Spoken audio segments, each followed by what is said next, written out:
Alrighty, let's do a quick mic check.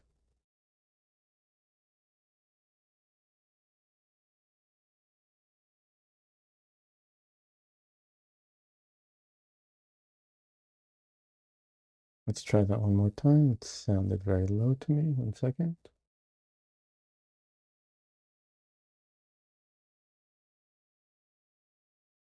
Okay, that's good. All right, great.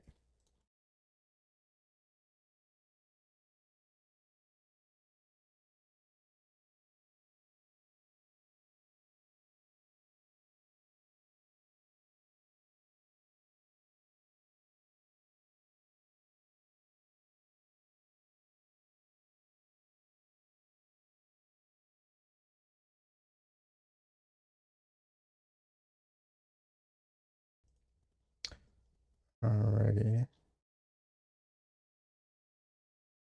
There we go. Just got all my windows in the right place.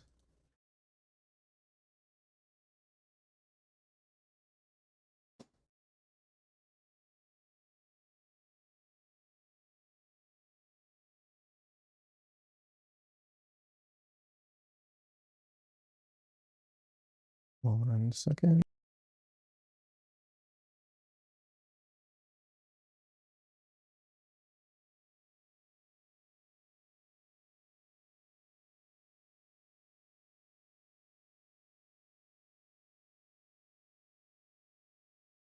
Alrighty, let's get started.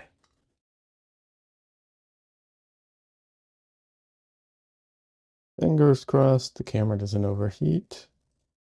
It is very warm here. My room gets very, very warm with all the lights and everything, and the computer and everything else. All right, let's see. So I'm going to do a little bit of fixing and reconstruction to start with, some minor things.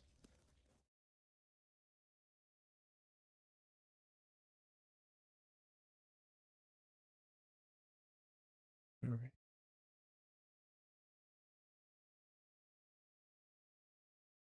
But first, let's see if I can get him. Let's see. Ah, here we go. It's a Dresden. He is a very whiny boy right now. He really wants to run around and play. So he's very whiny and very much just wants to go running and go play. He wants me to go chase him. But I can't do that when I'm streaming. Isn't that right, little boy? Yeah.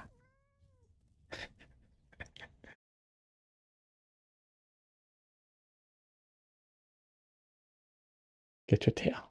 Get your tail.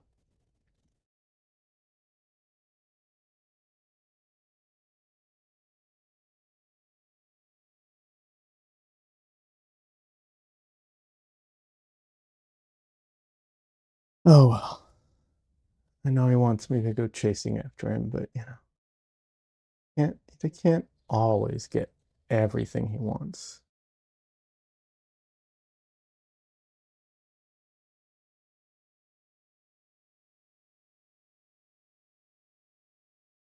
Mostly, but not always.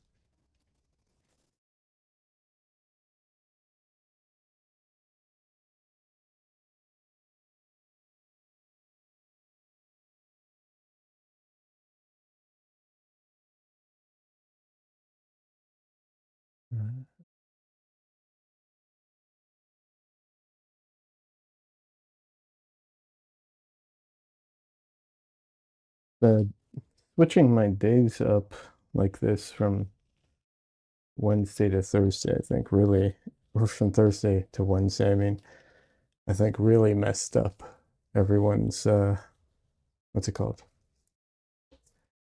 Um, you know, everyone who views, I think, forgets that I stream on this day and so on. So my viewership, I think, my live viewership at least seems to have taken a bit of a hit. Also, taking a long time off didn't help, and many other things.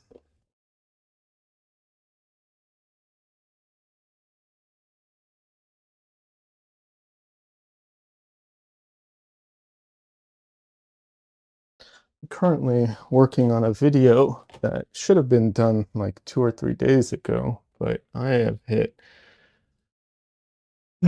nothing but like severe technical problems where like my computer, the program is crashing my computer and all kinds of stuff like that. And I am very, very frustrated with it. We'll see if I can somehow resolve this issue or not.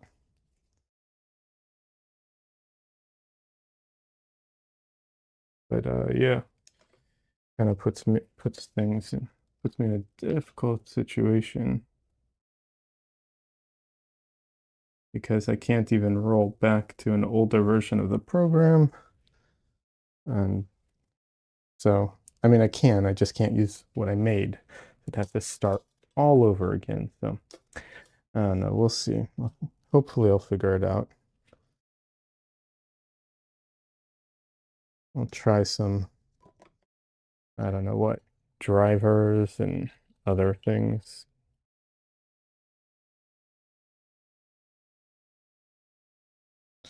The normal computer related stuff.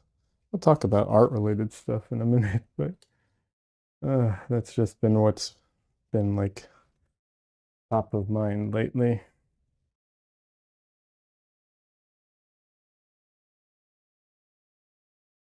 For art related stuff, I actually found one of those little containers I was looking for uh, that I can use for the miracle medium. Um, so that's cool. Only only downside is that I found it and then I lost it again because I have a talent for that. Like it's in a 1 foot radius of where I'm standing right now. I just don't know where it is. So as soon as seriously go looking for it, I'm sure I'll find it. But yeah. Oh, yeah, I found it actually. There you go. See? I knew it was somewhere around here. Alrighty. Let's see if this is wet.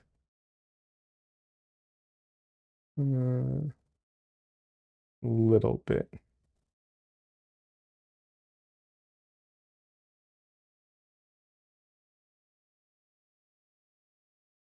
I'm going to try and be selective in the areas that I oil out because I don't want to oil out everything if I'm not going to, you know, be able to paint everything. And then some of these areas, like I said, clearly are still a little wet. Wet enough that when I start painting over them, they'll kind of reactivate. See, just like that.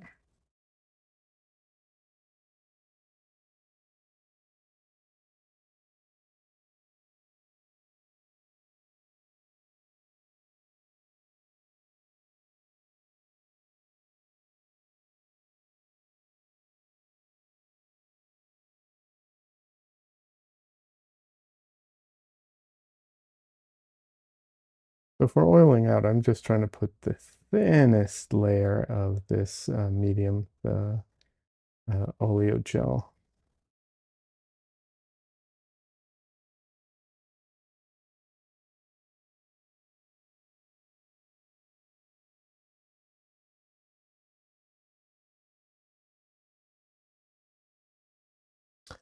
Some things shifted a little. That's unfortunate.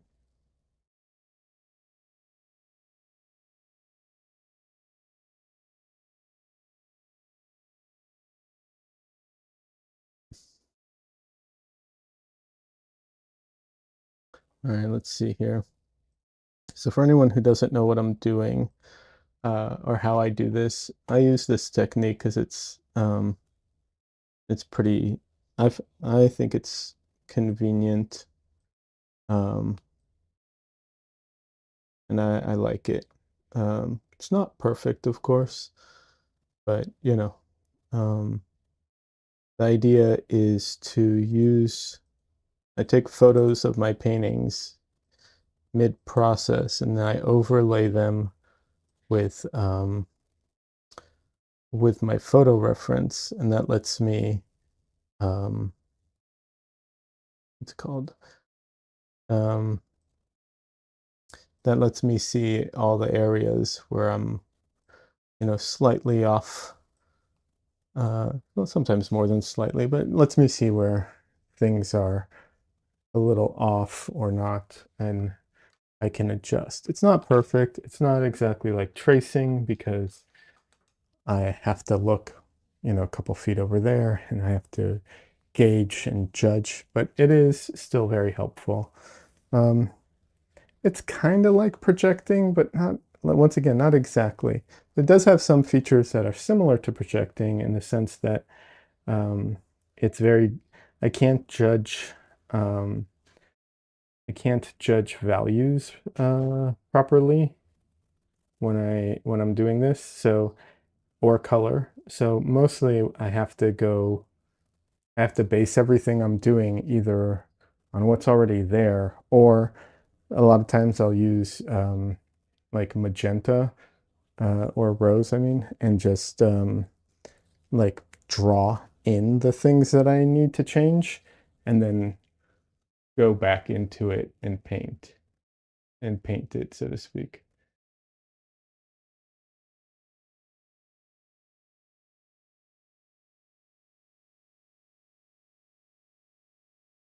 Just kind of depends. The using the colors that are already there can be better than drawing sometimes because it just reduces a process step kind of thing. I don't have to like cover up the magenta lines. Sometimes leaving them in is also nice, so it just kind of depends. And it can be surprisingly difficult to kind of parse what you're looking at because there are so many little like overlapping details and lines and stuff and texture that you're kind of have to judge what you're looking at. Can be surprisingly difficult depending. Sometimes it's not, sometimes it is. Just kind of depends on the circumstance.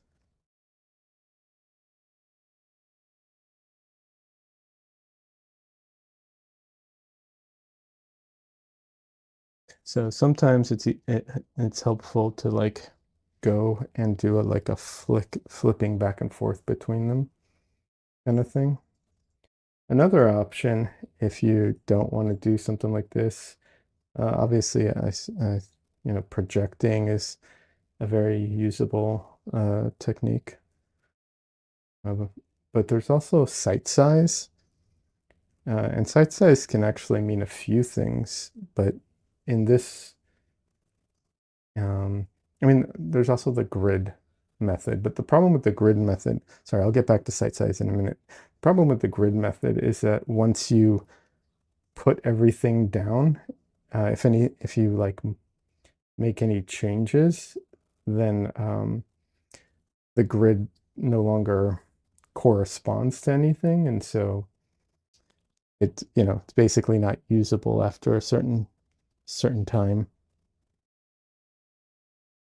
For site size, the other site size actually refers to a few things that are all kind of related. Um, the idea is that your reference is the same size as your painting, but size to sight, not physically, because if you are standing, 10 feet away, then it will look like a different size. So the idea is to size it based off of sight, right? And the way that that can be used for getting things in the correct place, aside from just making measuring easier. Uh, and I haven't done this, but I've seen it done. The technique is to get a reference of your image, of your paint, sorry, get your reference, either your actual reference or a copy of your reference that is uh, the same size as your painting if you hold it in front of it. So imagine I had a photo of a copy of my photo reference that's the size that if I held it up, I could place it directly over my painting, at least from this size, from my perspective, right? And then you can just flip it back and forth between them, kind of like a flip book, or like animation if you want, where you flip through the old school pages, or Photoshop layer if you turn one layer on and off. You just manually do it, and you can see where things line up and where they don't line up. But, once again, it's not perfect. Clearly, you have to make a lot of judgment calls, and there's clearly a lot of room for error, but it can get you really close.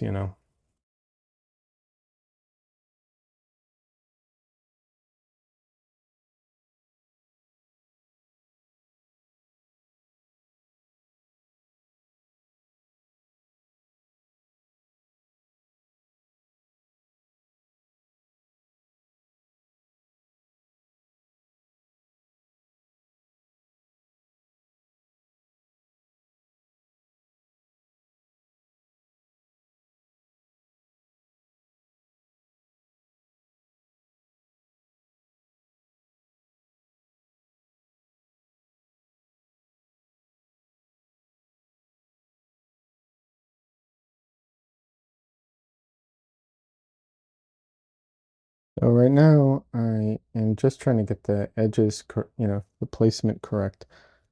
I am, I always talk about being aware of like having the edges too sharp when cutting out the background, and also um,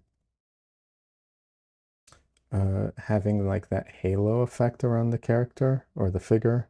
I say character a lot because I'm used to like what's it called? Animation and concept art and stuff like that. But yeah, or comic books too. So yeah, around the figure. Um,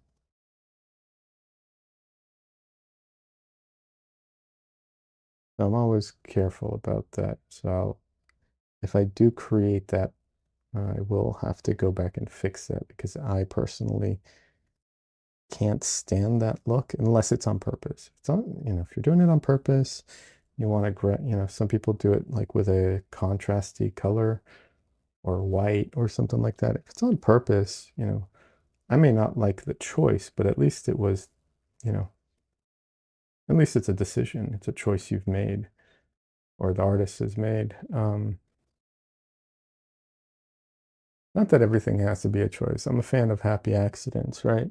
I think the randomness of real medium is a big part of it, and knowing how to take advantage of those when they happen. But some things definitely, I, I definitely want them to be a choice and not oh, I wasn't skilled enough to do it, so that just happened to come out that way. Or I didn't pay attention to the background, so enough. So now we have this like halo around the character for no reason.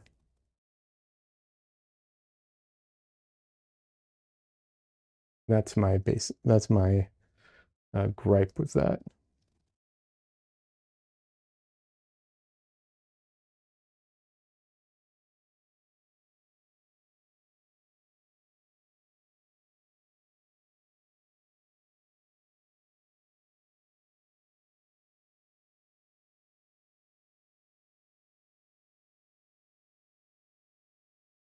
The stick, by the way, it's a mall stick. This is just a wood dowel that I got from Home Depot a long time ago, painted white, so I don't get any splinters. But yeah, it's just a stick to help steady my hand. for when I'm like going for details or something.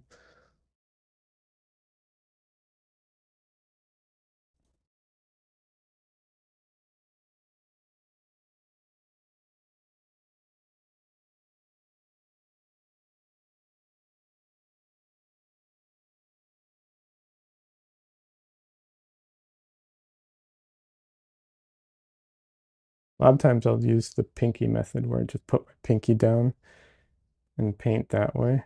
Um, I do like that, but you also don't want to put your pinky in the wet paint.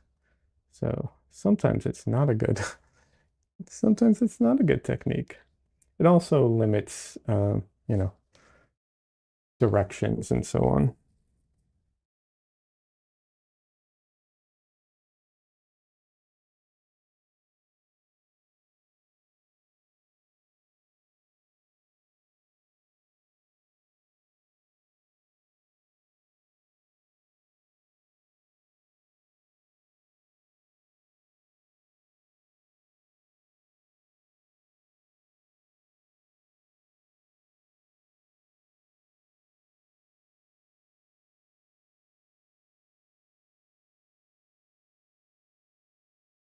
All right. There's some stuff around the face too, but I'll leave that for when I feel more warmed up. Hey Des, I'm here just quiet thinking about changing one of my portraits and going to play around digitally with it first. That's smart. And welcome, Des. It's good to hear from you. How you doing? All right, let's see.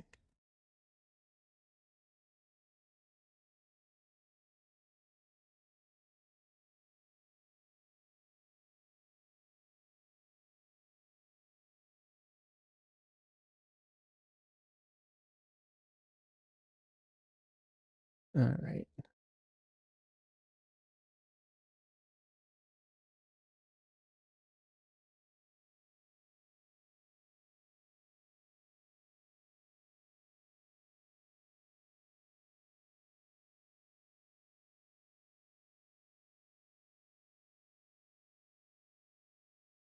That's Des, just in general, like obviously you know this because you're saying you're going to do it, but for people who don't, if you have the capability or you want to learn doing doing changes digitally is a great way of, trying things out without committing to it. And the reality is that, well, if you're really good at digital art, it helps. You don't have to be amazing at digital art to do basic changes and basic stuff to kind of test things out. I've seen, I once I did some master studies, if you can even call them that, of an artist I really like, uh, Jeremy Mann, and I did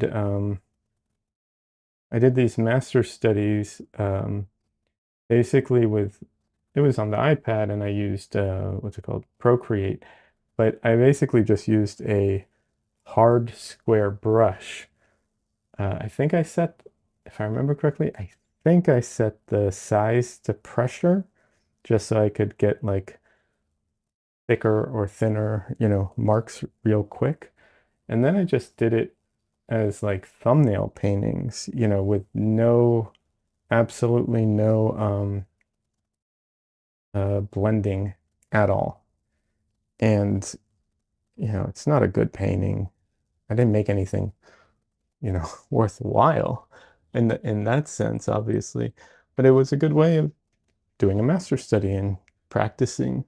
Um, but I could see, I could easily see using the same technique to just do quick modifications to one of my, paintings, like a photo of one of my paintings, just to see, like, oh, do I want to make any changes? You know, now obviously I have a bit more experience painting digitally if I need it, but I'm just saying for people who don't, you don't have to feel like you have to be, all that experience to use that tool. You don't have to use Photoshop either. There are free programs out there. Des says, yeah, color change or background or something. Oh yeah, yeah, definitely color changing a background. Also just using like basic, like some basic filters to change a background color is pretty easy, honestly. And now there's some, more user-friendly things out there too. And you can even use your camera app sometimes to make some of these changes. Um, you know,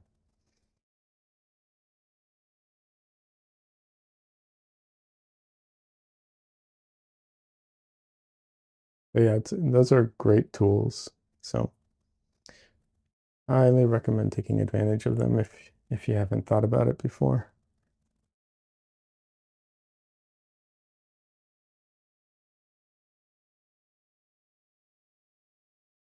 Also, the just taking a photo of your painting, just in general, this isn't like uh, what's it called? This isn't directed at anyone in particular, but just taking a photo of your painting, and I know from experience, and seeing it in that format can really change your perspective on it, much like using a mirror, and it really point out like things that, you know, you can't really put your finger on it, but you know something's wrong. It's a great way of doing that.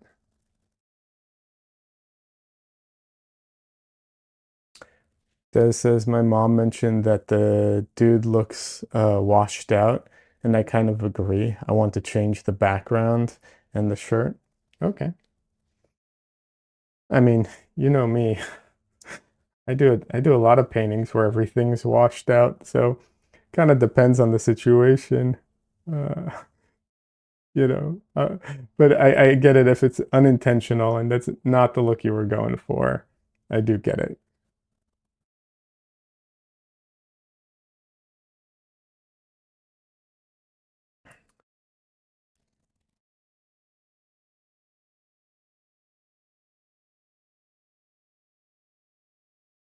I just thought that was funny.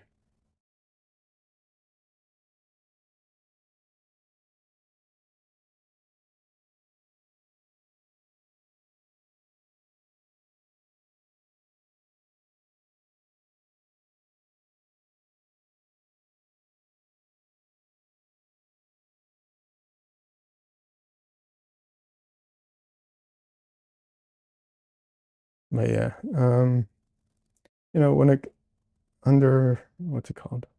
Like there are definitely certain industries that lean into like certain styles, or you know, people like, more contrast and like, there's all these like illustration techniques or storyboard or comics that they're like, oh, this is how you do this or this, whatever it is.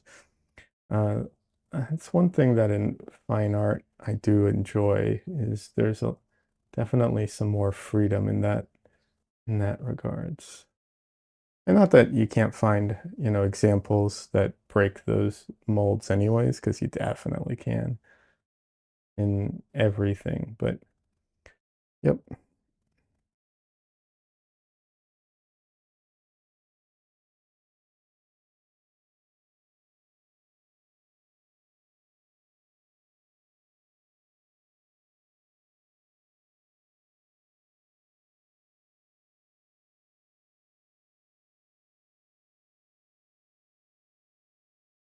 All right.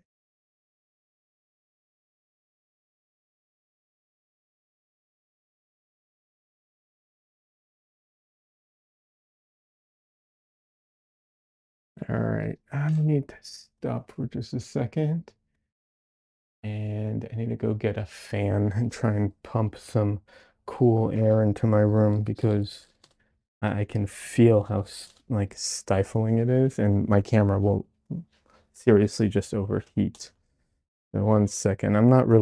Not even putting the be right back because I'm going to be so close, but just want to go get it right now.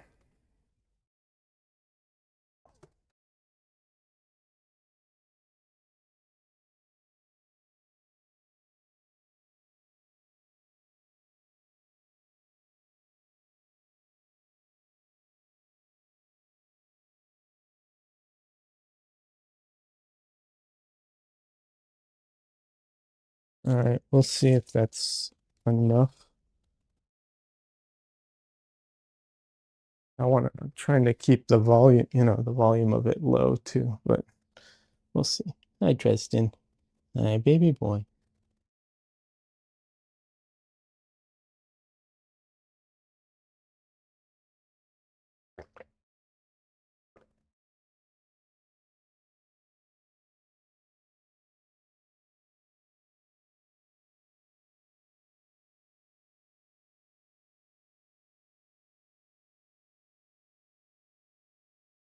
All righty.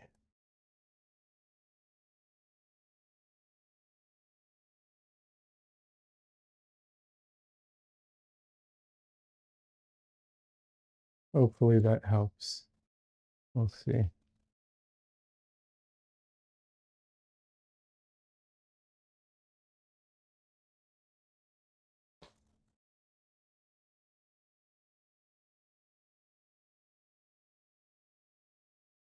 I don't do a ton of glazing or anything in my paintings, but if the painting is completely done and all you want to do is shift some of the colors and stuff around, that is a perfect, place for some glazes. It depends on what you want to do. If you want to act like it,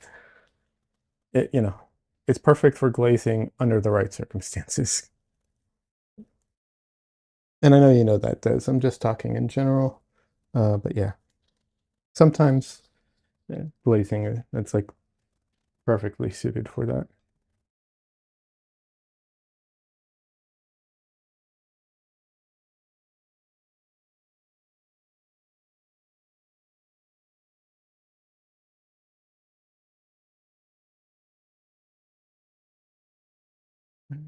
See here.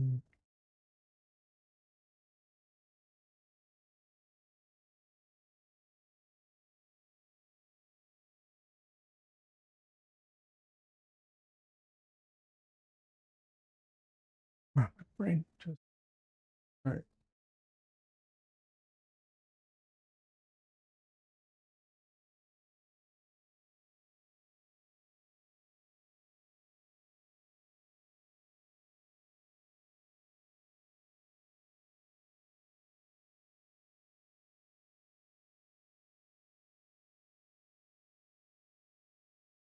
I don't know if this interests anyone. This is not exactly art related, but that- I'm always happy to talk art.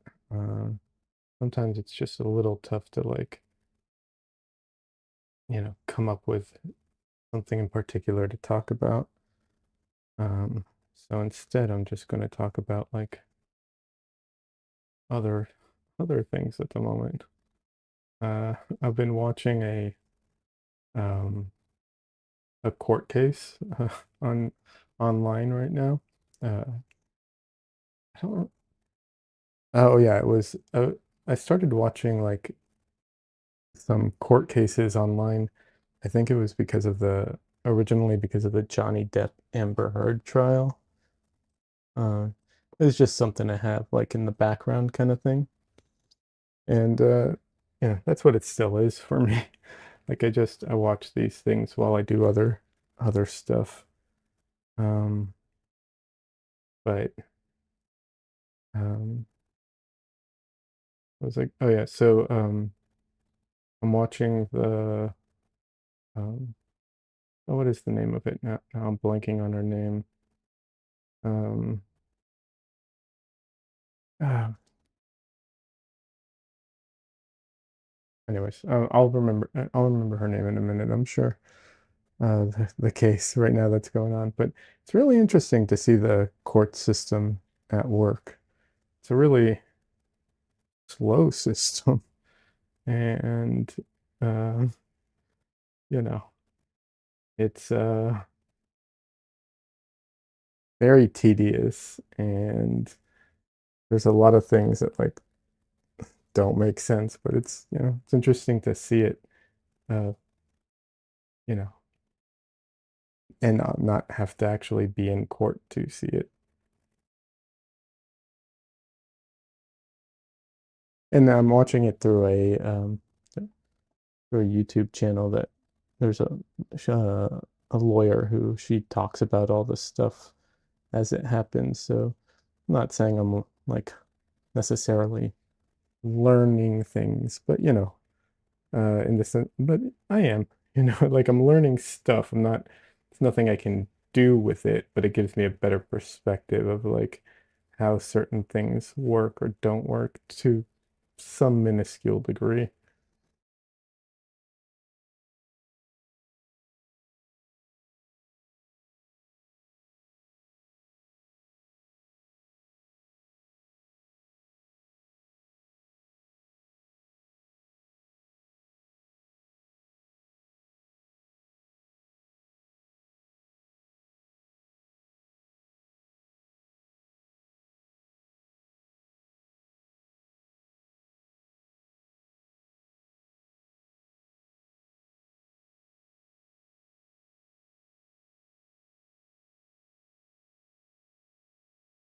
I can't believe I'm blanking on the name of the case now.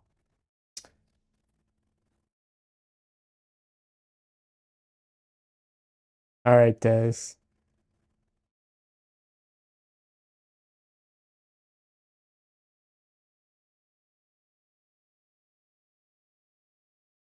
Des says she watched the Johnny Depp one diligently. I found it very interesting.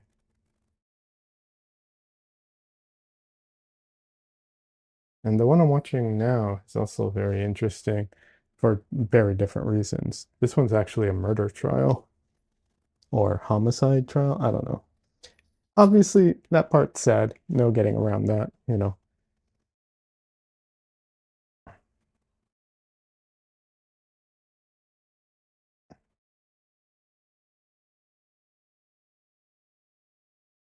But yeah, I can't believe I'm blanking on the name like this. It's just crazy because I've just been watching so much of it.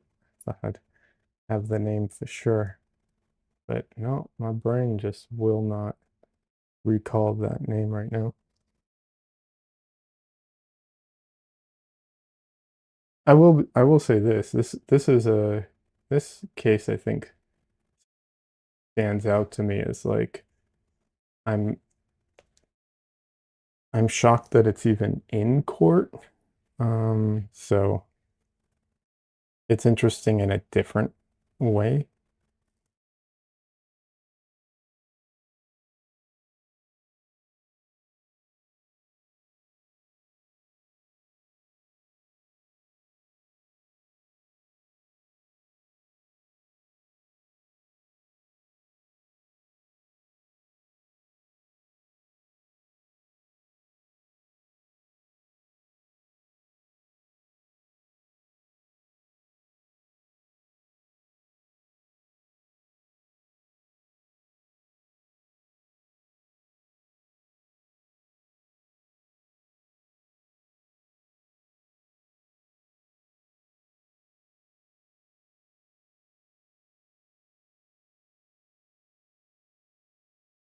But yeah, the Amber Heard case, Johnny Depp one was also interesting in a lot for a lot of reasons. Um, you know, I think it's um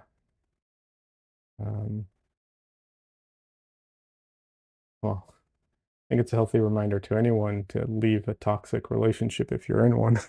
I will say that for sure. But also, uh, don't get what is it called? Buckler fat removed. That's a horrible mistake. Don't do that to yourself. Like I don't care what surgeries you want to, plastic surgeries you may want to do to yourself, but that one apparently is really not great. And wow, does it change your face a lot.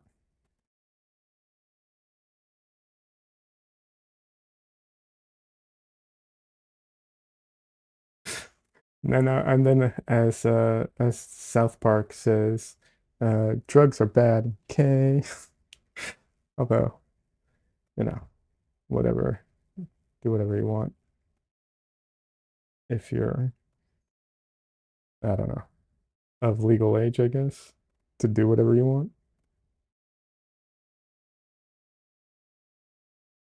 but I just thought that was funny. But yeah.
Shifting some elements over a little bit.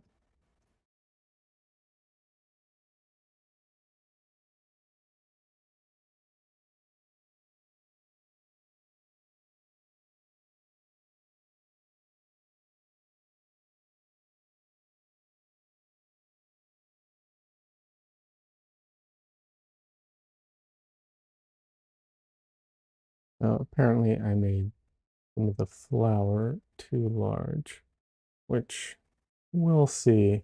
I might just make it larger for the fun of it because like I want it to be, but I will hold off on that until later. The reason I won't just make that choice now, it's not because I'm afraid of making the choice, but it will throw off all my measurements if I make that choice now and don't accommodate for it. So it's easier to just do this and then, expand it if I want it to be larger.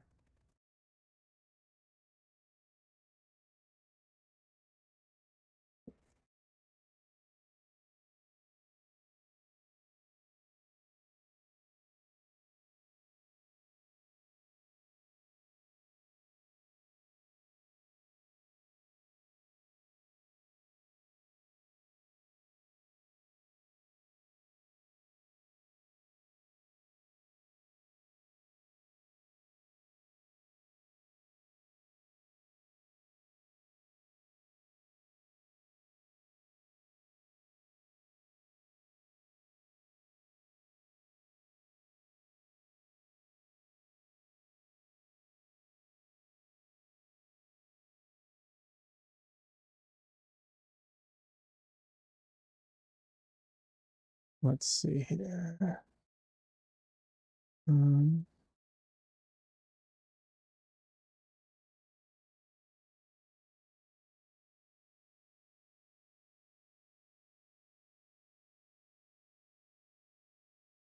Trying to mark something here without not making it too strong.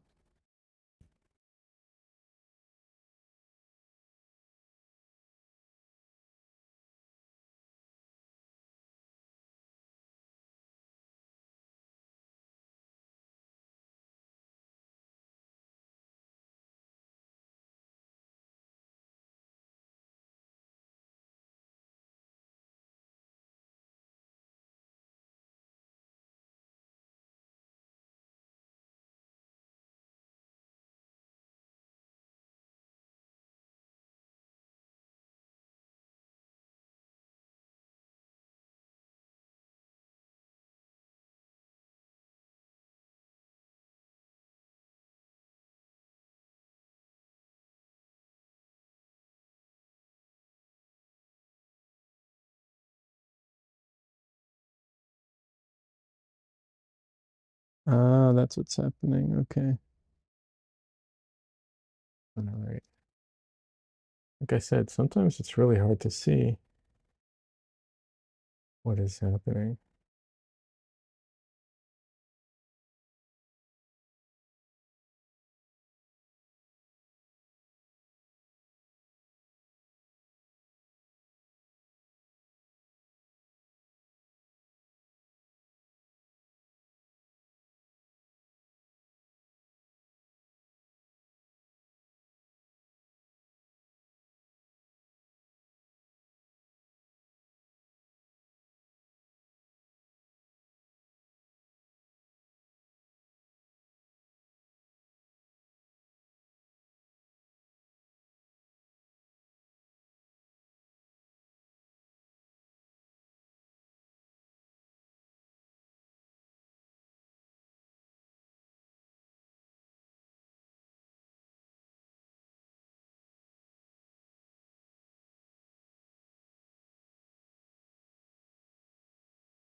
This is one of those cases where I made the face, or not made the face, I picked the image where the composition is just too, the face is just too small.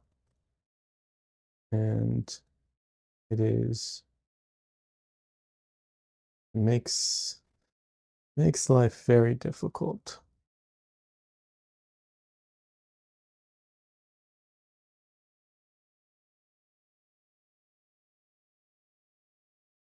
I'm going to try really hard not to overdo the face and really try and like, I don't want to say keep it, you know, what's it called?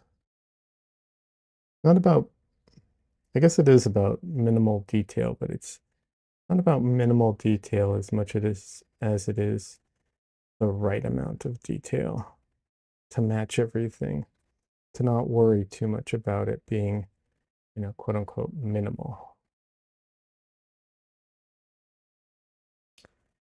Okay, Des says okay. Back, they went out. All right, Des, welcome back. I did talk about the Johnny Depp Amber Heard case briefly. I did watch that quite a bit too, and I did find it pretty interesting for numerous reasons. And my takeaway from it was A, stay out of toxic relationships or leave them. Um, uh, you know, uh, don't do drugs.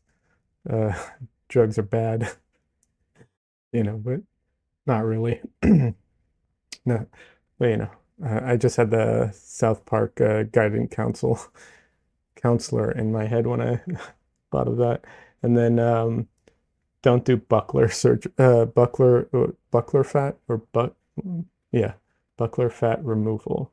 It really warps your face in a weird way. Those were my main takeaways from the whole thing.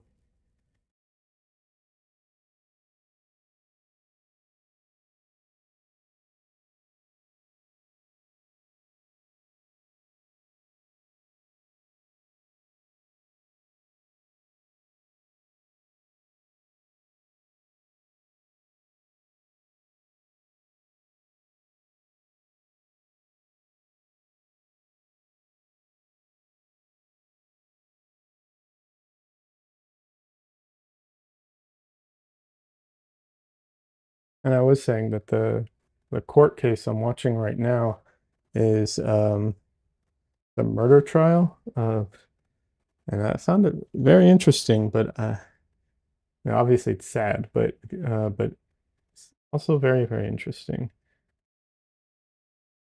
Just can't remember. Oh, Karen Reed. That's it. The Karen Reed case. I don't have any like I just find the whole thing interesting overall. And it's interesting to see, you know, how the court works and everything. Yeah, I'm watching it with a YouTube channel with, you know, a lawyer that has a lawyer, and she kind of talks about it and, you know, explains things and so on.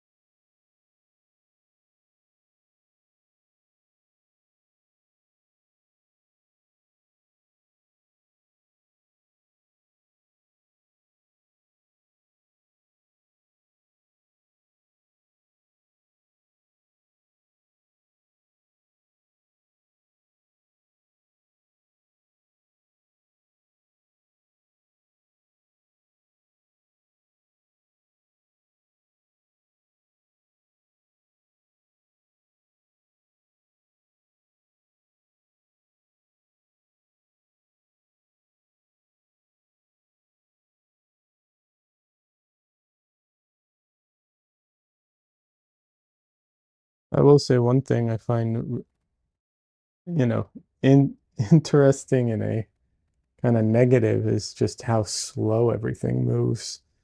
with all of it. Like it's crazy.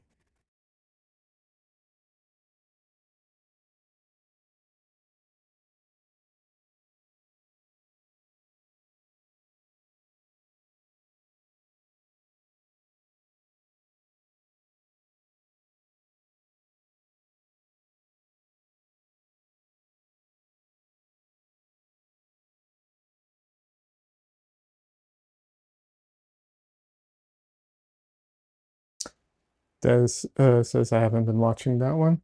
That's almost over, but if you want to catch the, you can catch the like what's it called? The summaries of it. If you want, remind me, I'll send you a link. You can catch the summaries and get th through it real quick. It is interesting. It's I you know I'm I'm a little shocked that this case even went to court kind of situation, and it's a retrial. But I'm a little shocked that it ever went to court because it seems so flimsy. This isn't even me saying like, oh, I think she's guilty or not guilty. That's not really the question here. It's just like, how are they bringing something like this to trial? I'm just surprised.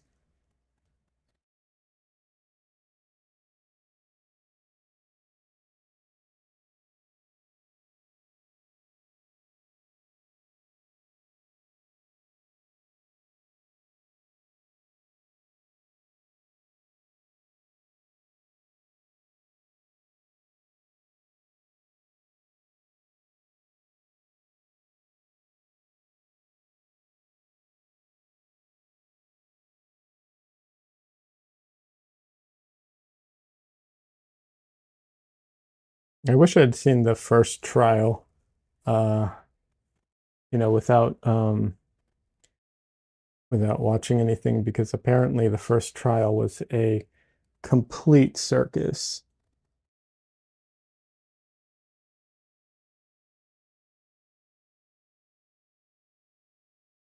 And you can't really go back and watch it that way if you know some of the details, but apparently it was a complete total circus.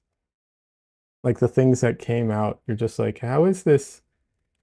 If they had put this in a TV show, it would get, the writers would probably get fired for making it so ridiculous.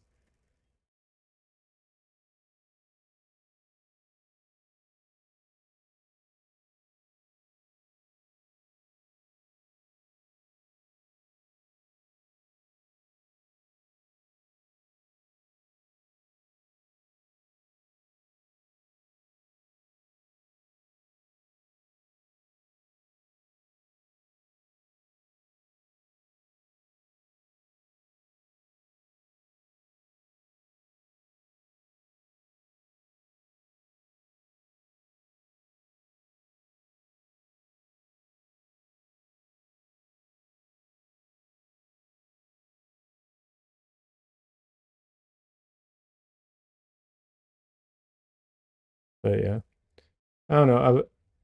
We'll see what happens after this trial in the sense of like uh, I do I do think that like watching for like what's it called?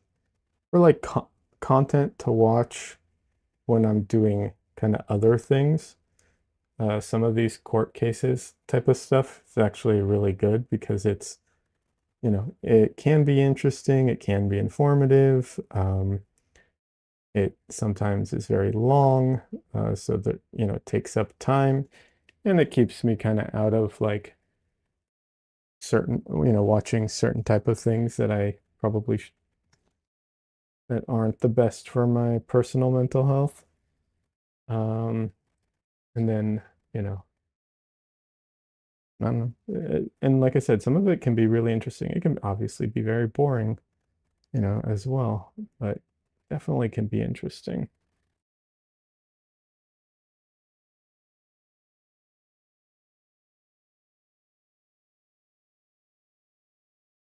Like if the, what's it called?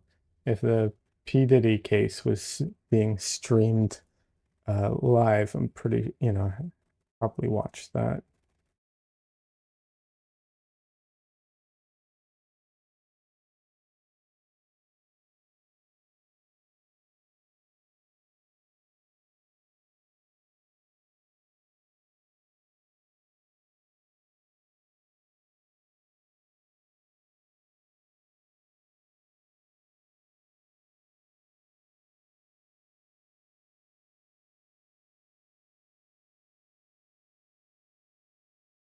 That says the Diddy one would be too disturbing. Yes and no. So, for cases like that, yeah, I mean, obviously it's very disturbing. The reason I say no is because, like, for instance, in this case, there was a like there are times when it's like very sensitive, stuff, especially with like children and stuff like that. Like they had to question um, the kids of the guy, well, adopted kids, but the kids of the guy who passed away in this instance, right? Um, and so they did that with the cameras off. They didn't, you know, they didn't put that on online. So they'll, I'm assuming they would do stuff like that under, like if they did stream the Diddy case. Um, but I could see it being, even with that, I could see it being possibly too, too disturbing for people. I think I could see that. Just depends on how they handled it. That's not the reason, by the way, that they're not like putting it online. The apparently federal cases almost never are televised.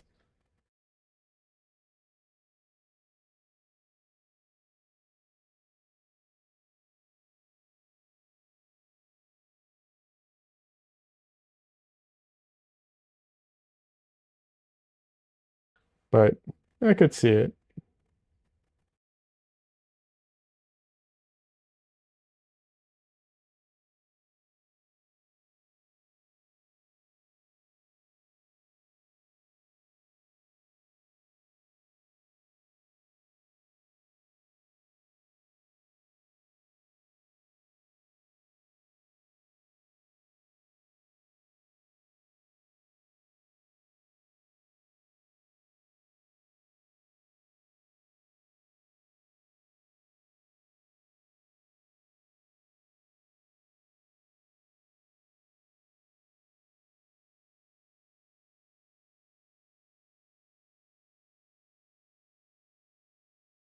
But yeah, I don't really keep up with a lot of news in general, so I well, keep up with a lot less now.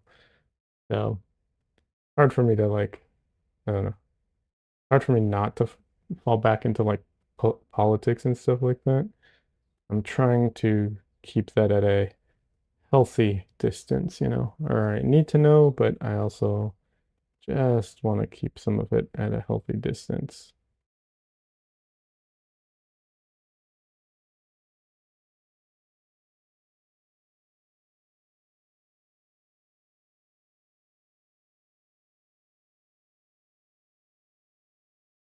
Hey, Cassandra, welcome.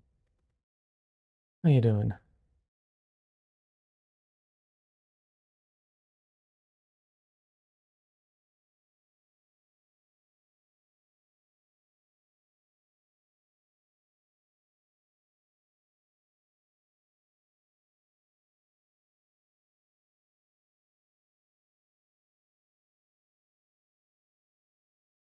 You're exhausted, but otherwise all right.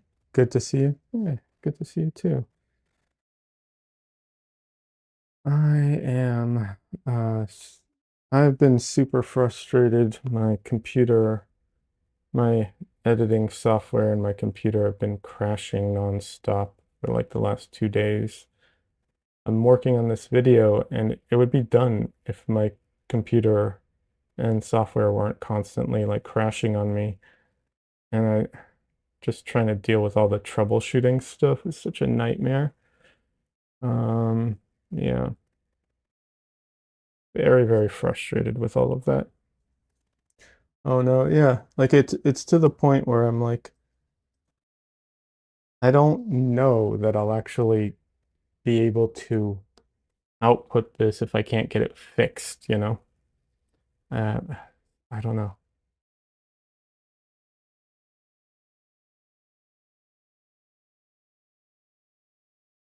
We'll see. Yeah, extremely frustrated with that.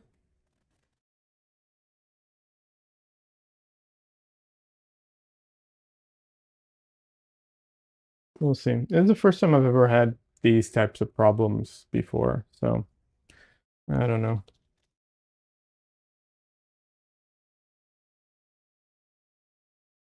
Other than that, fine. Just that's been the main thing. I've just been losing my mind over that tech stuff like that just drives me crazy sometimes.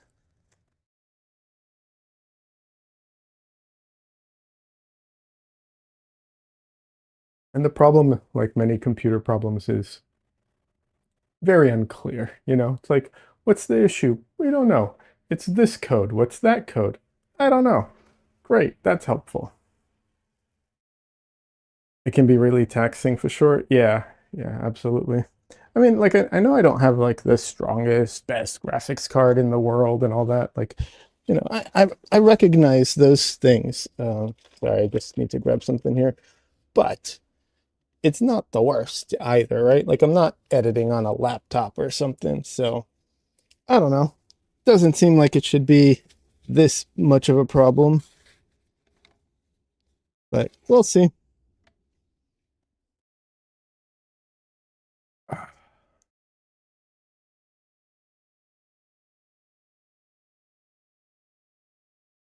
I yeah, I wish obviously I wish I had like a top of the line computer with, whatever, but you know, graphics cards are so expensive, and when I bought my computer, they were even more expensive. So, you know, what can you do?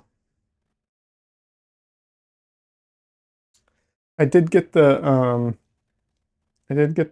what's it called? What are they? That it's the tent walls for the craft fair or the art fair, but I haven't had a chance to open them up and look at them yet because I need to, pull the tent out, put it up, and do all that. And it's been really hot, so I haven't checked them out yet. I don't know if they look good, if they'll, suit my needs and so on yet. We'll see. I need to do that soon, real soon, actually. Now that I look at the date, uh, yeah, probably need to do that sooner than later.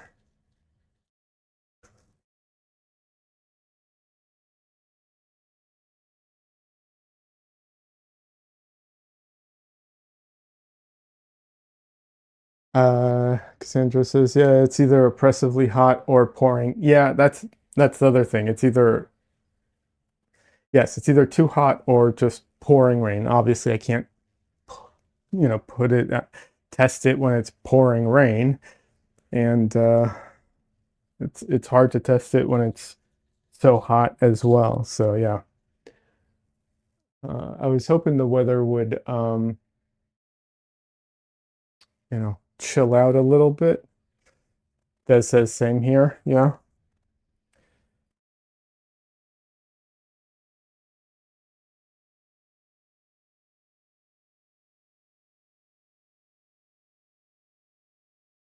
Yeah. Yeah. Well, I don't know. It would be nice if the weather in general chilled out. That says it rains every weekend, so we're having a problem planting the garden in the building and building the shed. Oh, that sucks. Sorry to hear that.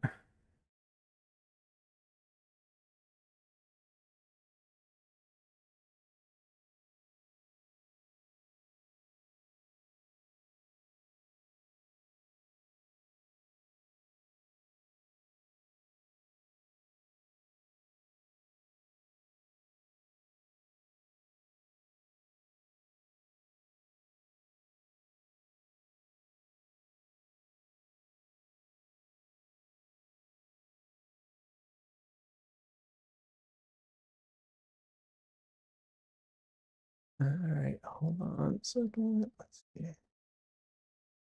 Okay,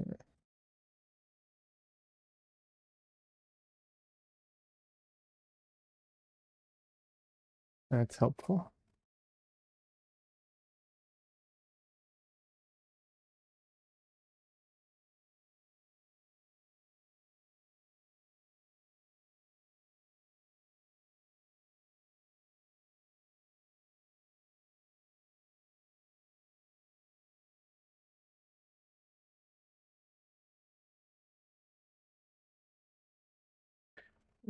But yeah, otherwise, I don't know. I haven't been painting other than on stream lately because I've been trying to get videos out, and I've been working on uh, like putting my resume together because I'm looking for work. So just been focused on other things, unfortunately. I say unfortunately because I really do want to, you know, do more painting always. And also, like, I'm at that stage right now with the paintings I have where, like, I like this painting. I'm not, it's not that I don't like this painting, but I started this painting a long time ago chronologically. Like, I haven't put a ton of hours into it, but I started it a long time ago. I want to be done with it already. Um, just because I started it so long ago, and ADHD, I guess that's all I've got really. Um, so I kind of want to just be done with it. And there's a few experiments and stuff that I want to focus on. And I feel like I can't do them until I, get this done. Plus, I do have a commission painting that I need to start working on too. This is for a friend of mine who he's the one who tailored my suit for me. And hopefully there'll also be a video at some point, a combination of the two. But yeah,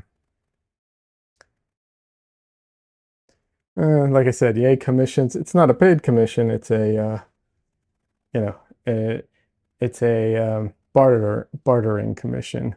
I mean, he's a friend of mine. He tailored my suit for me, and I'm gonna do a painting for his what's it called? Um, Fashion studio type of thing. I am also working on my commission page. I will be starting to take commissions soon. I'm just finalizing trying to finalize the page and my rates and how exactly I express all that to everybody. And the rates aren't going to be like what's it called, set in stone because commissions vary so much from person to person and what they want, and that can change like how much work it's going to be. But starter idea kind of thing.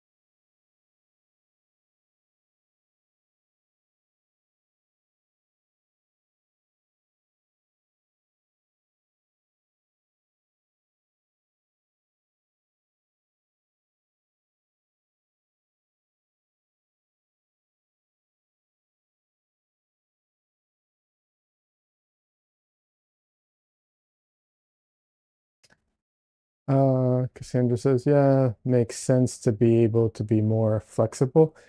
Yeah, well, I mean, a lot of people I've seen who, their commissions, they do like it's kind of like a standard, like, this is how much I charge for like this, but if you want different things or something, slightly different or just modifications, then the price will change.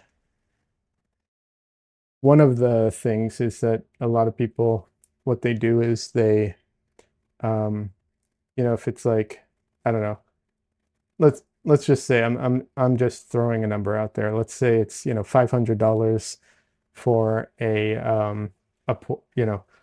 a, a portrait, right? If you want to have two people in the portrait, it doesn't just go up by like 100, but it's like, it goes up to like 800 or something like that, because a lot of artists don't want to have to do two people um, in the same painting because it makes it a lot harder. It like raises the not the difficulty, but like how precise you have to be with everything significantly, right? Now not only do all your measurements need to be accurate to the person, they also need to be accurate to the other person in relation to that person. So it makes it so much harder. Complexity of comparison, yeah. Yeah, yeah.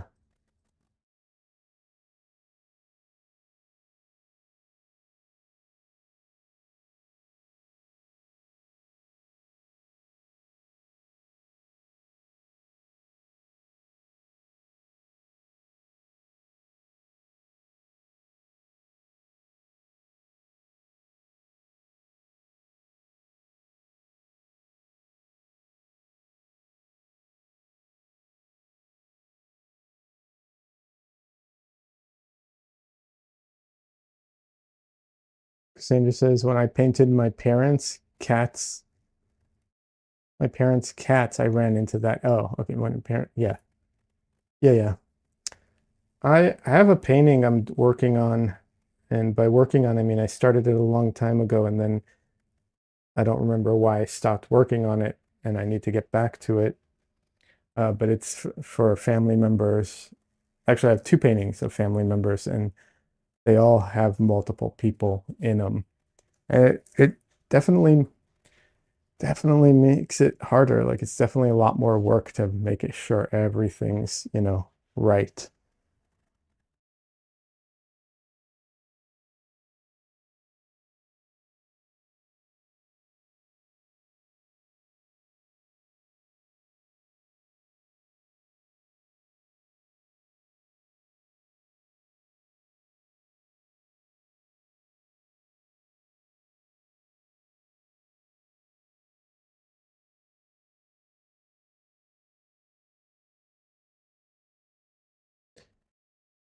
Sandra says it sucks up all of the interest I had in the painting, so finishing it was not terribly enjoyable. Yeah, I get that. That's how I feel right now um, about quite a few of my paintings. That's why I have quite a few that are not finished. But yeah, absolutely, I totally get that.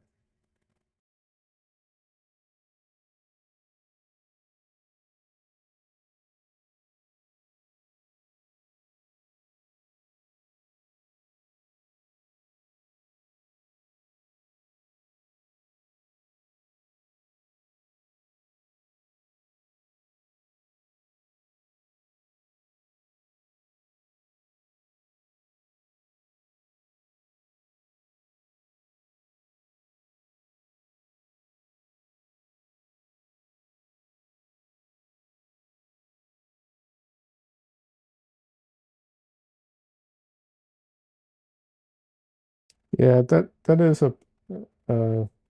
one of those frustrating parts that it can be real difficult to deal with sometimes. But some of the paintings, like there's one painting I don't know if I'll ever get back to it. I was going to say there might be more than one, but there's definitely one painting I'm not sure I'll ever get back to. Um,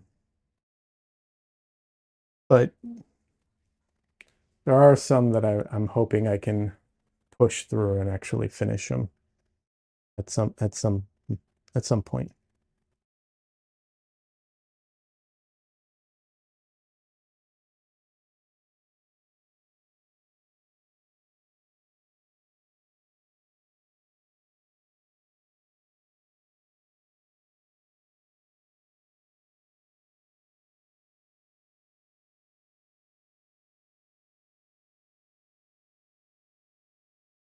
But yeah, unfortunately, I don't know if a lot of people experience this or if it's because I'm pretty sure it's an ADHD thing, but it might be also just a artist thing.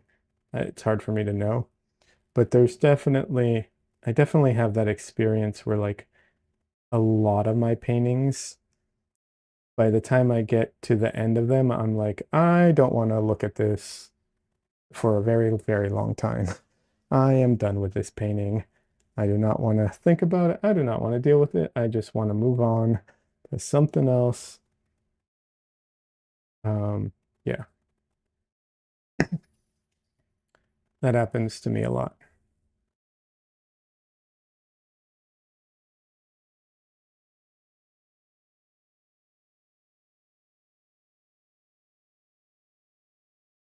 especially the larger paintings when I work on larger paintings.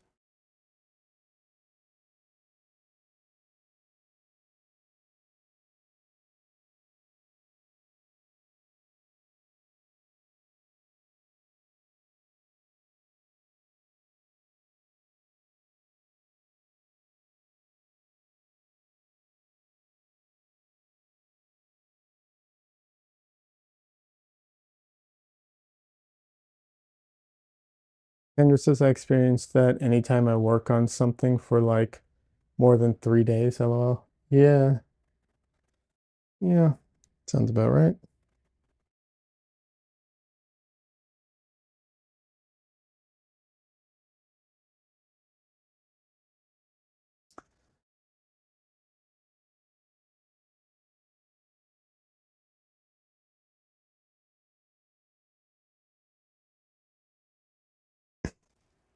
Yeah,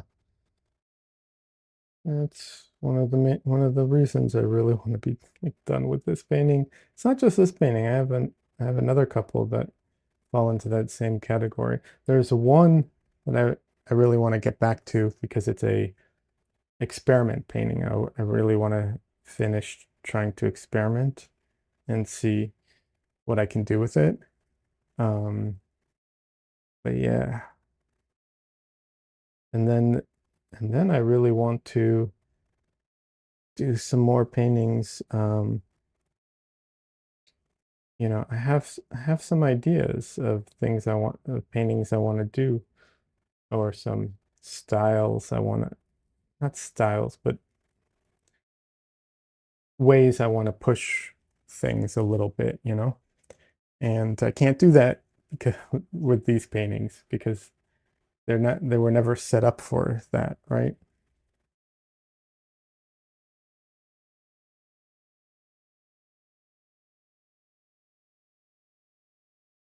Like I said, these started like I started this one before I went to Portrait Society, you know? Not a bad thing. It's just I started it and then I stopped and then I had to go, do all that stuff. And now I'm back to it and I just want to be done. I remember that I have a large painting I did for a class with Jennifer Balkin. She did her like large painting class. Um, and it was like 8 weeks. The painting didn't take 8 weeks. It was um, the first 2 weeks or three were something, were like studies and other parts, but then we had like 5 weeks on the same painting. Plus, I painted on it on my own time too. It's a 30 by 40 painting, just for the record. And yeah, that it was a lot of fun. I do enjoy painting large. Like there's a lot of aspects about painting large that is very fun. However, towards the end, I was like, okay, I am done with this. I don't care about this anymore. I just want to be done with this painting.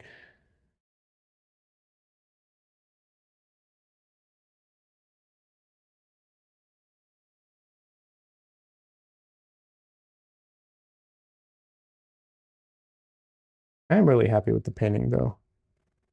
Usually I'm pretty, what's the word I'm looking for?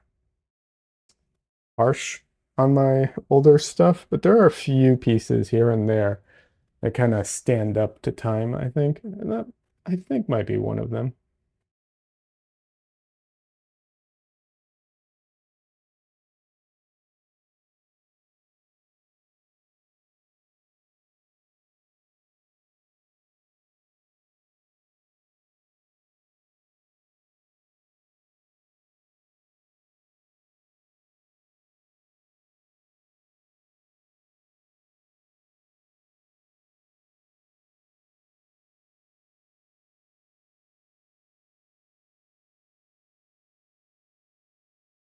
I would be happy to sell it though. It is quite large and it's just kind of sitting there in a closet because of how large it is, which kind of sucks.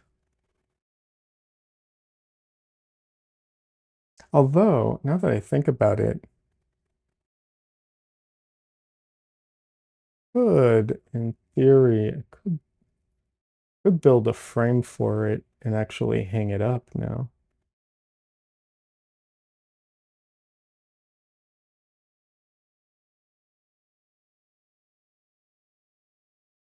That might be worth doing.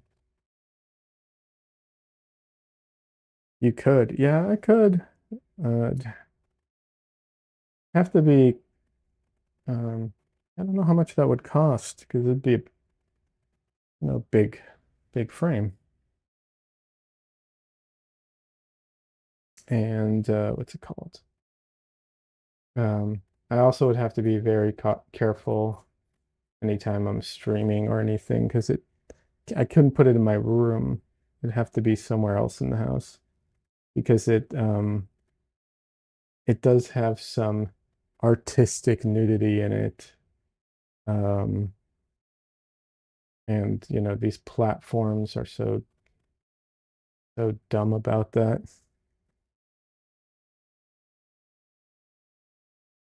I actually this is quite a while ago, but I tried one time to work on it on stream on Twitch, and because of their TOS, I basically had to put post-it notes, and the post-it notes turned something that was just so benign, just and not even well painted or not well not what it's not that it wasn't well painted, it just wasn't it was in early stages, right?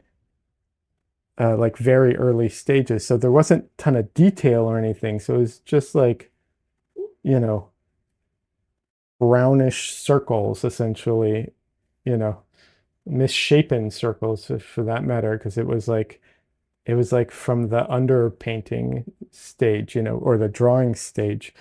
Um, yeah, post-it pasties.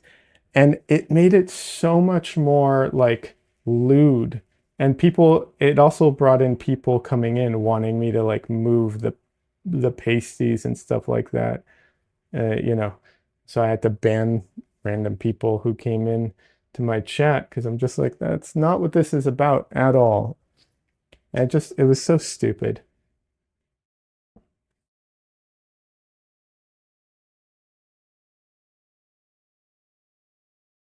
People are idiots. Yeah, yeah. I mean, yes. And also the platforms are stupid. I mean, it really did take something that was just nothing, like absolutely nothing, and make it seem so much more lewd for no reason.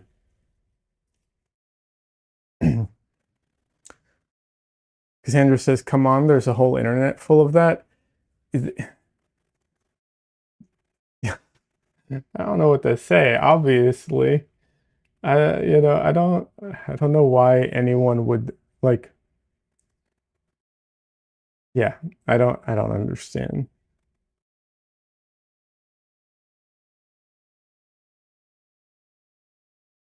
And like I said, if you can see the painting um on my website and stuff, it is not um, you know, what's it called? A sexualized painting at all.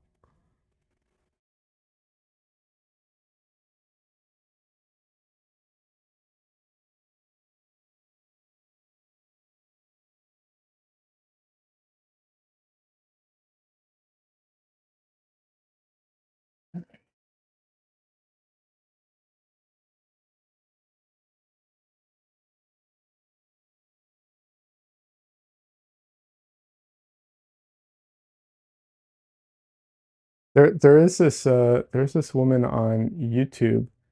She does a lot of paintings of nude men.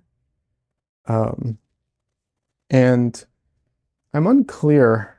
Like I think if I remember correctly, I think she censors the thumbnails, but I don't know if she actually censors it in the videos or not. Um, it's interesting. She's an oil painter. Um, yeah, I'd have to go look at her stuff again to see. Um, I don't remember at this point.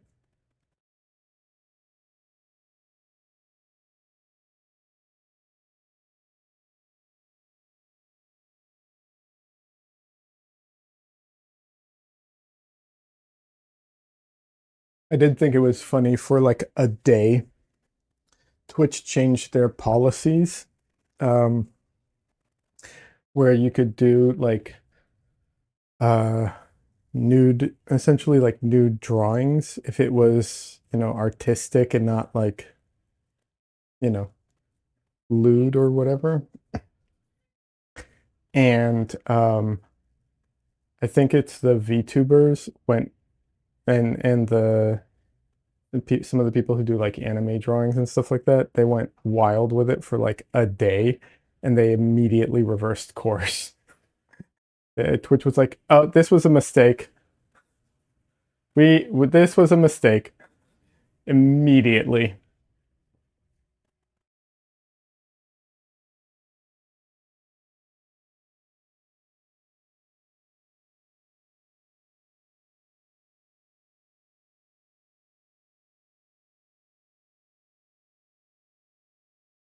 But I will say, Sandra says, "Oh no, we let down the pervert wall." Yeah, they did, and immediately regretted it and reversed course.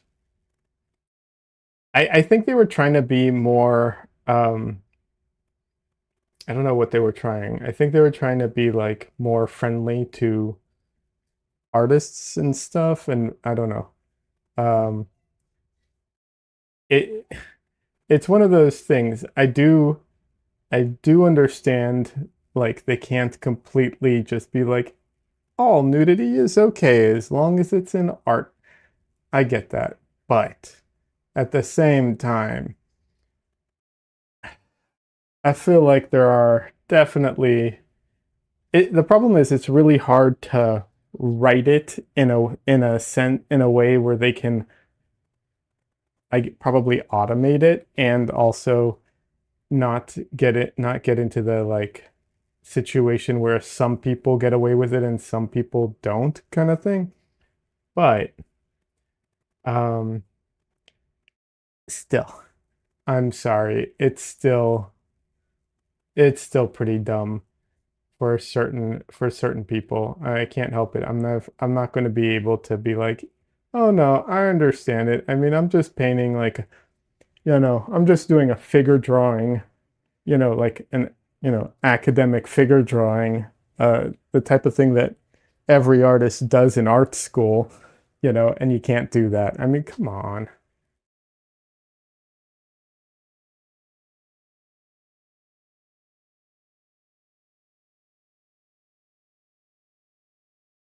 That just comes off as very silly to me.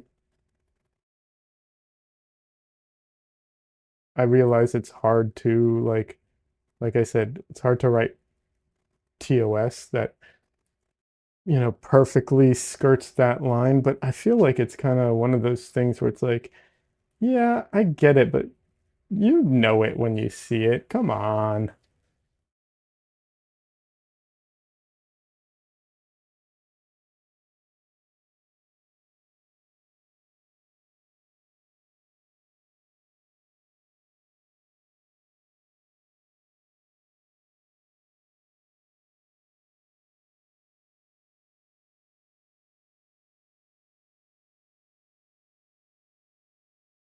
I don't know. The general policies that some of these companies have is just it's all over the place and really weird. Some of it makes sense, some of it doesn't, it's just all over the place. I would be way more um I don't want to get too much into politics, but I would be way more pro Twitter, um, you know, because they let almost any you can post almost anything there. I'd be way more in favor of Twitter if if certain people hadn't, you know, purchased it and also saluted to certain like I'm sorry, I can't support that at all.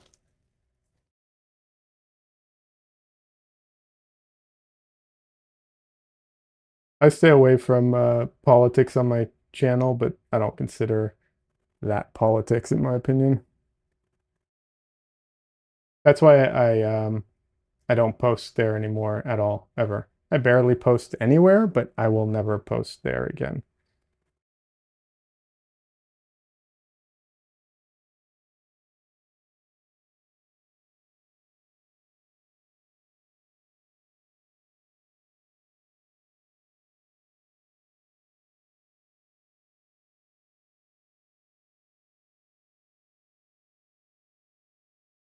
But I do like the way that I do wish some of the platforms were more just what's it called?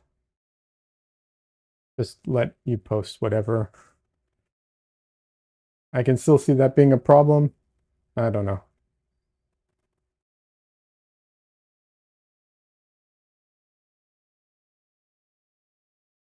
See, to me, this is the realm where like AI is useful in the sense of like if it can, and it can't, but if it could do a good job of automatically moderating things in some way, sure, that'd be useful because you can never have that amount of people actually doing the job, right? Like it's impossible to have an army of people watch everything. However, it's really bad at that too. So, you know, once again,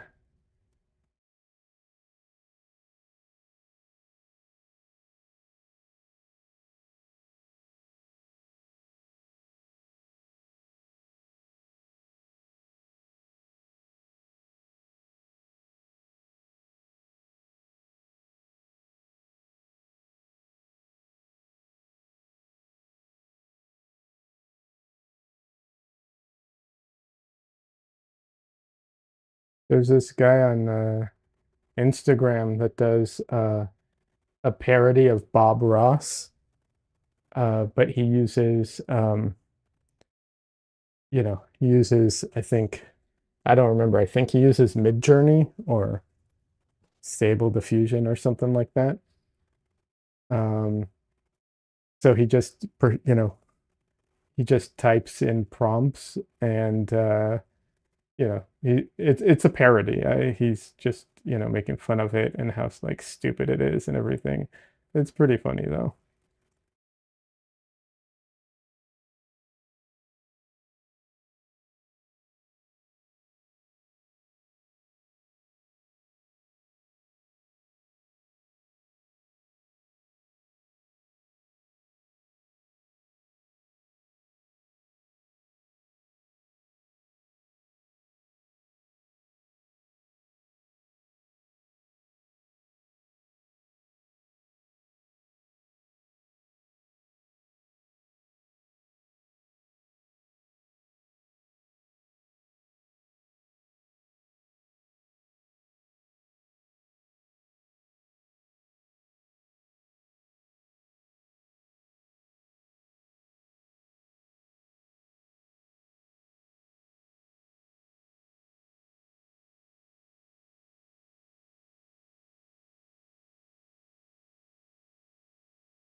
I feel the fan against my legs, and I think like a cat or something is brushing up against my legs all the time.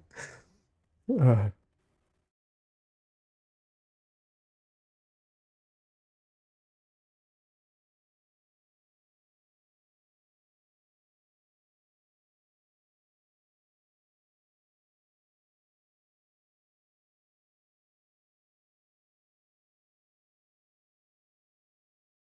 oh, Tristan's right here. He's right next to me. He's sitting on my chair, just cleaning himself at the moment. So he was on. I did bring him out on camera earlier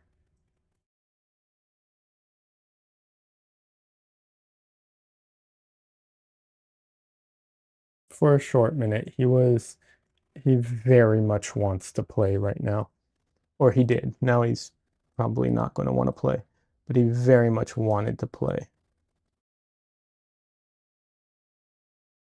right as I was streaming. Like, sorry, I am about to start streaming. I can't run around the house chasing you at the moment.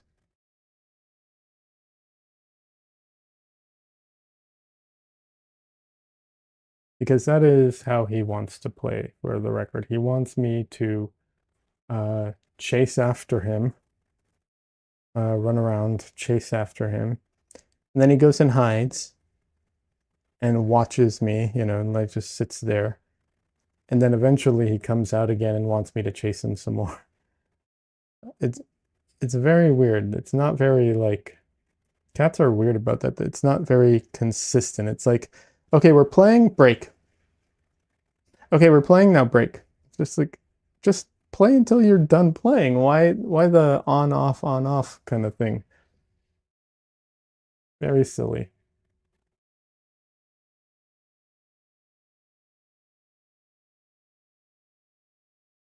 I know it's because they're ambush hunters, technically.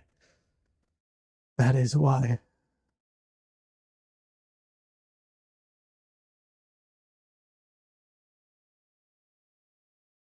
But yeah, and I'll chase him, and then sometimes I'll go run away from him and hide, and then he'll come looking for me, and then I go chase him again, and then he goes running.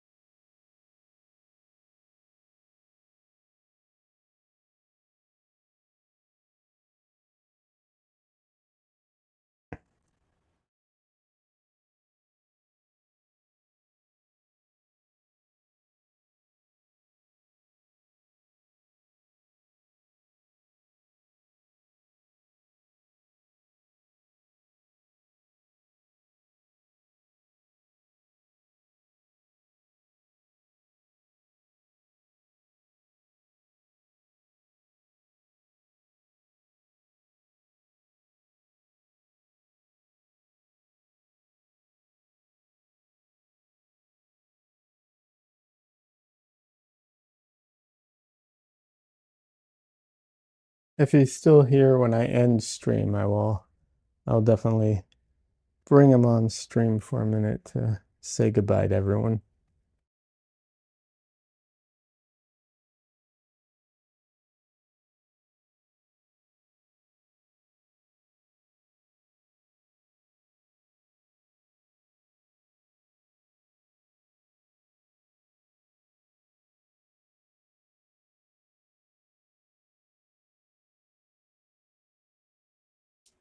Yeah, when I filmed, what was it?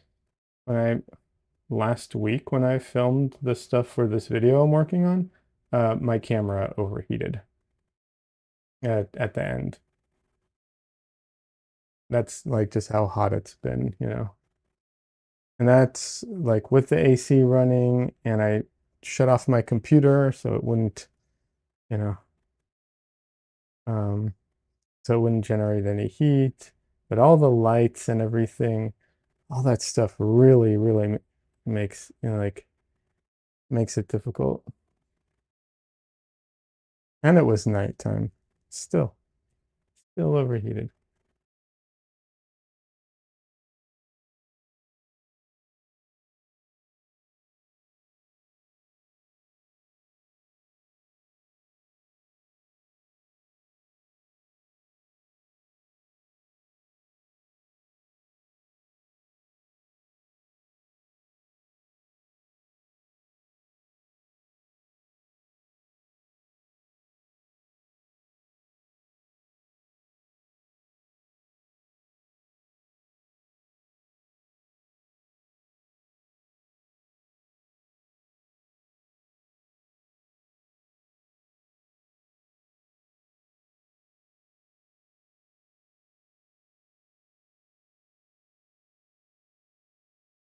I hate having fans in my room though, because they kick up dust and stuff.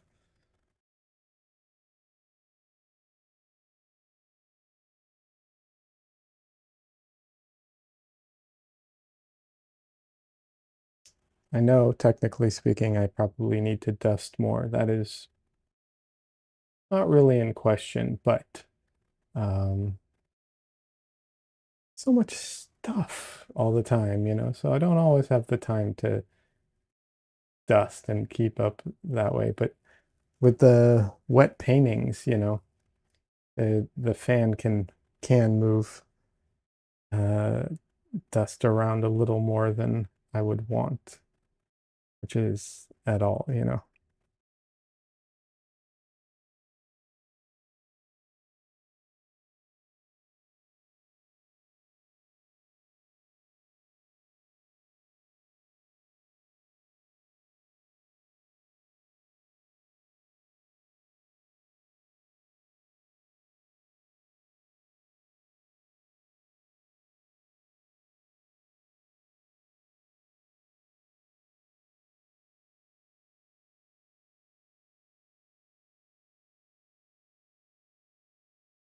This part's actually pretty fun, I will say that. 'Cause she has that fabric underneath the her skirt. I don't remember what it's called, but it's that like scratchy fabric to like help her dress poof out a bit. And um it's complicated, so I like it. A tulle. I don't know how I don't know how to pronounce that. Tulle? Yes. Tulle? Kind of like toll road, only more you sounding. Toll? Yeah, I don't know. But yeah, that. And I like it because it's challenging. Like that's really the reason I like this area because it's like it's fun. I'm having fun with it because it's you have to like paint certain parts of it and then go through it and paint like past it in a way. It's interesting. Oh, it's pronounced tool? Like tool, like cool, pool. Okay, that's dumb.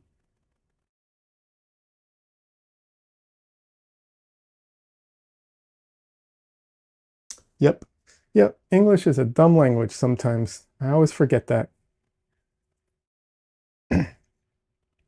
I do like those videos that people do online where they like point out the like the absolute uh like stupid aspects of the different languages. Not just English, but a lot of them do English, obviously.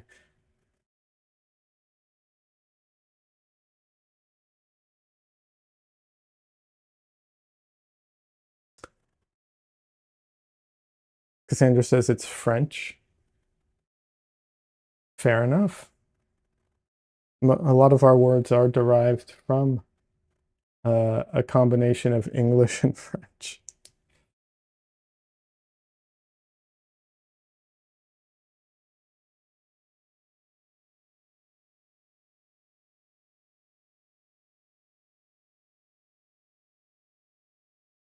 And Latin for some reason.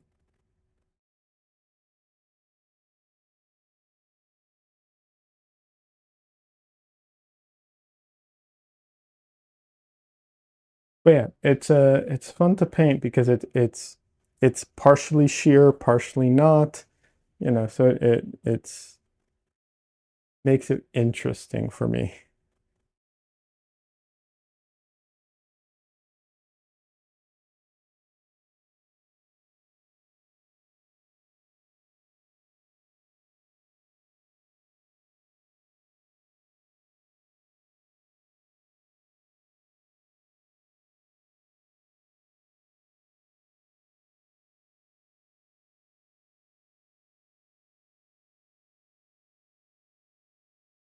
Um, one of one of my I don't know if not sure if I'd consider one of my favorites, but he's definitely a fantastic artist.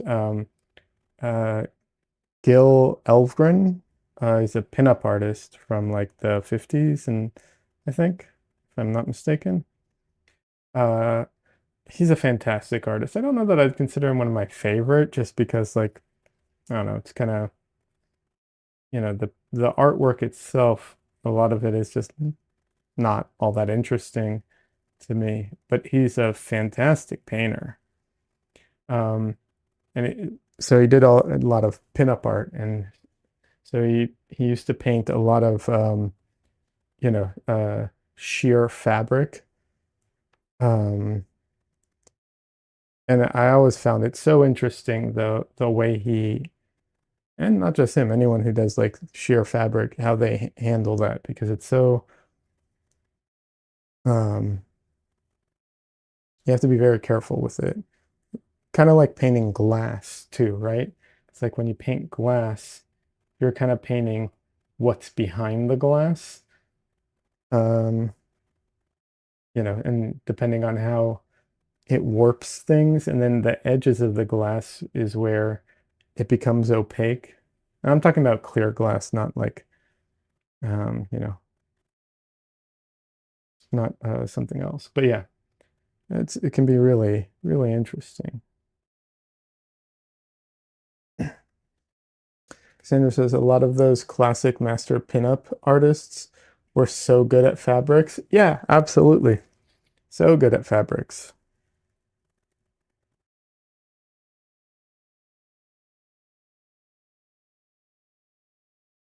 I mean, there's a painter I follow. I can't remember her name right now. She does these fantastic like paintings of like, a lot of times there's a person in it, but it'll be a woman wearing some kind of fabric, and the focus is clearly the fabric. Like she'll do, because she details the fabric and the lace, like literally like drawing, painting all the lace with like beads on it and all this stuff. It's crazy in the sense that like I look at that and I'm like, I'd lose my mind trying to do this. But it's amazingly well done. Uh, that's a kind of different approach to the same thing of like being really good at, you know, fabrics. Very, very different approach, obviously. But yeah.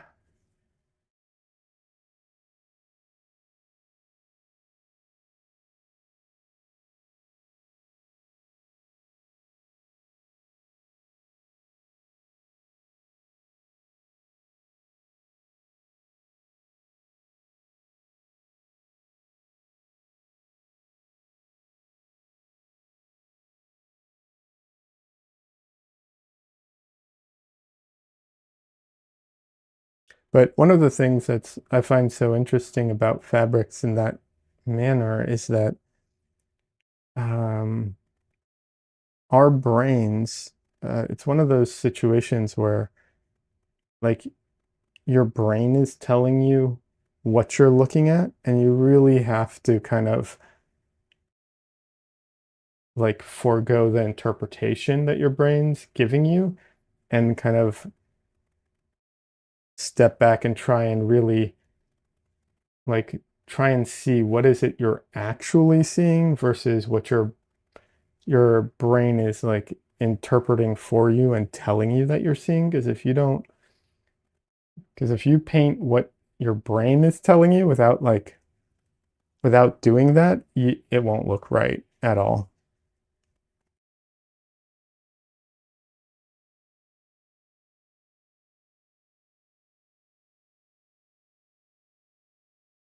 Don't get me wrong, that's often the case, right? But for this type of thing, anything where um, that, I mean, not anything, but that happens a lot with glass too, and sheer things, or things that like, I guess, change your perspective on things in that manner.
I accidentally barely touched the phthalo a little too much.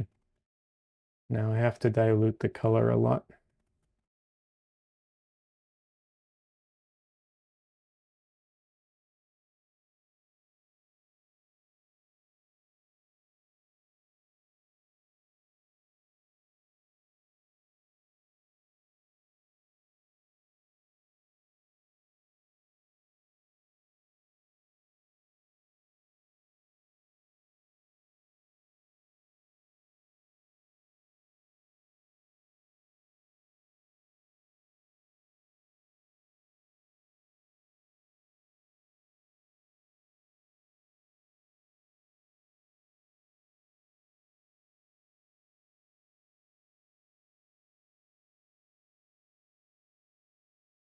Have you ever, I don't know if any of you have ever seen those videos where they they play a sound and the idea is that you're, and they have like words on the screen and how you hear it will change depending on the words that you're looking at.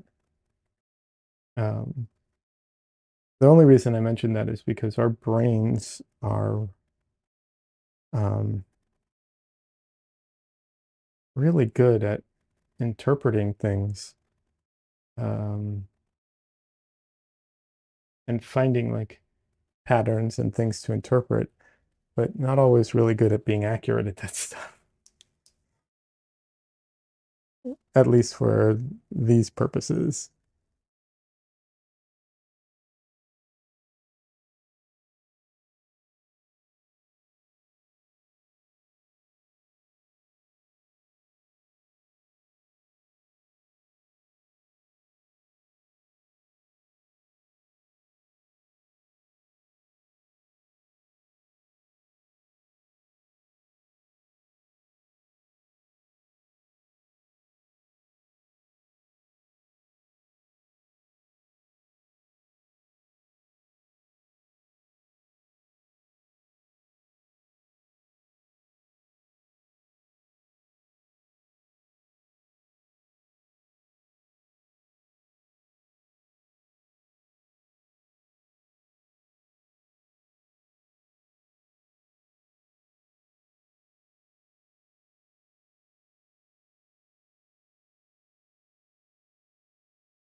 And it says, I gotta run. Have a good night. All right, Cassandra, have a good night. Sorry you can't stay a little longer to see Dresden. You'll never recover from the disappointment, but I understand. Have a good night.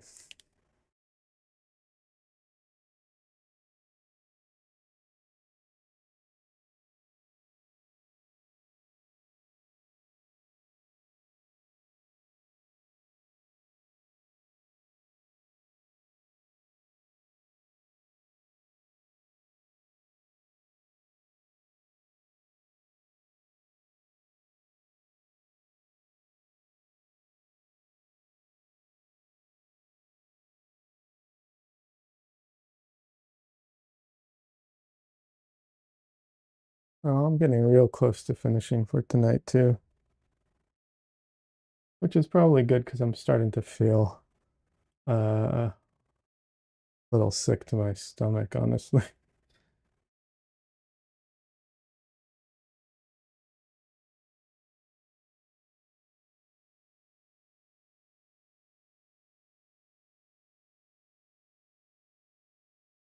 It's 11 p.m. Tired. Well, Des, if you have to go, you have to go. That's understandable.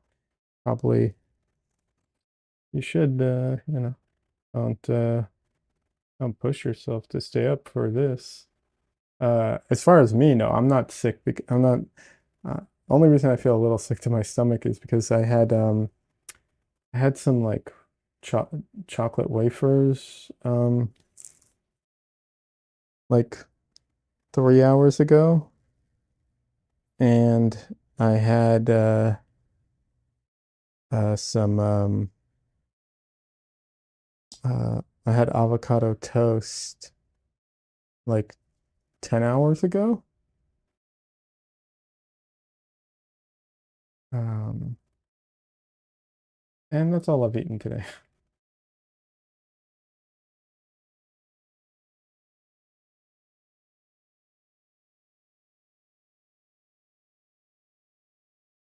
I usually eat more. I'm not trying to starve myself. I just, if when I'm not hungry, I just don't eat. And today I was not hungry.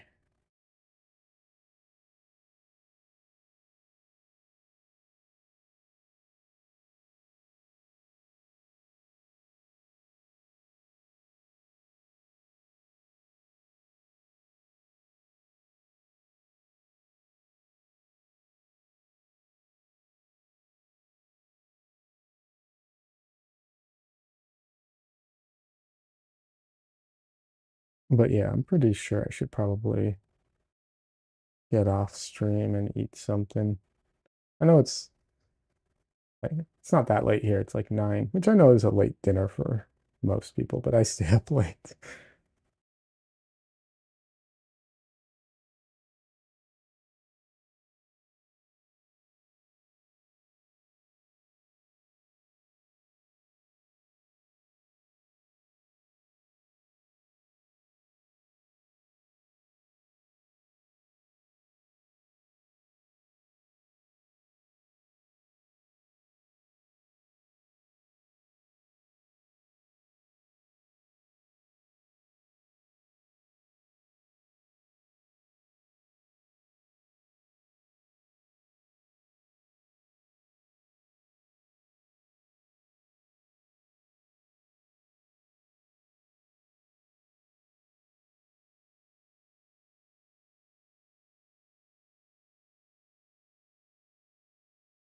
I wonder if I should stream like early in the day. Try that sometime. Like early, relatively speaking, not like early, but like, what if I streamed at like noon or something?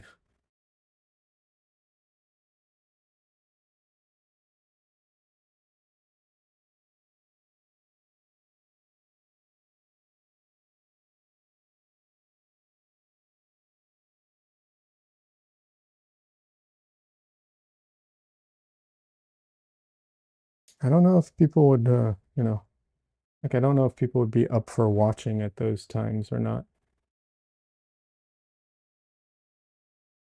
It's so hard to know. I guess the obvious like way of knowing would be to just do it.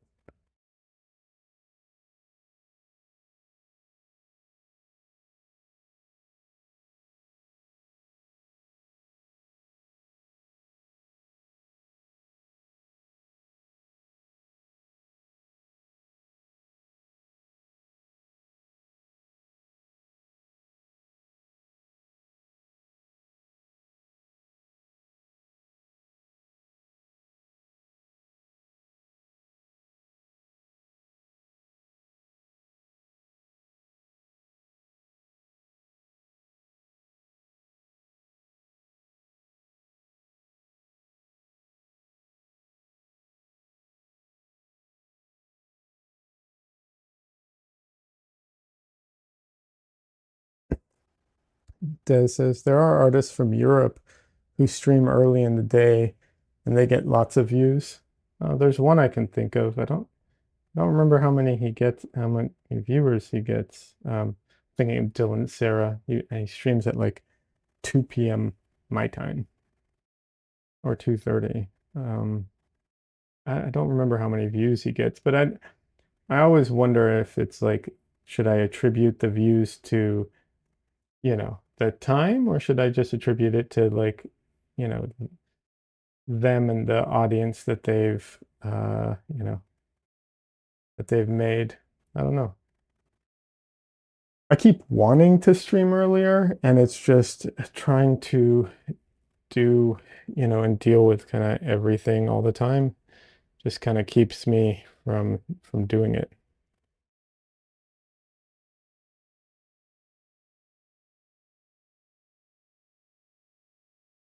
Maybe I'll try it.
Alrighty.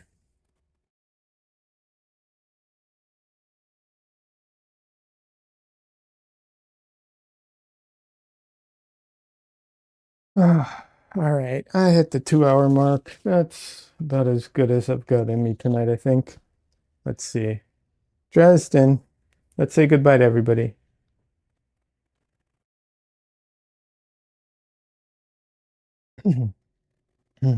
Dresden, oh, baby boy. Oh, he's sleeping. Look at him, he's so sleepy.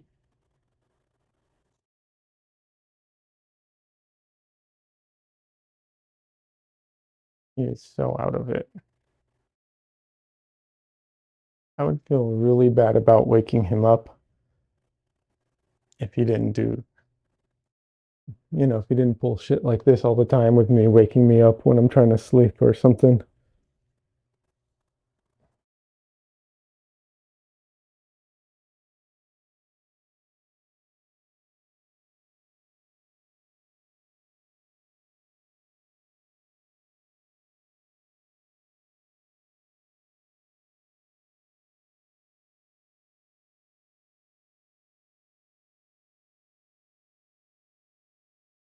Thank you, little boy. Okay. Dresden says goodbye to everyone. Dresden, Dresden.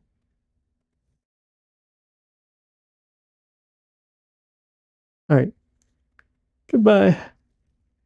All right. Have a good one, everybody. I'll be back Sunday.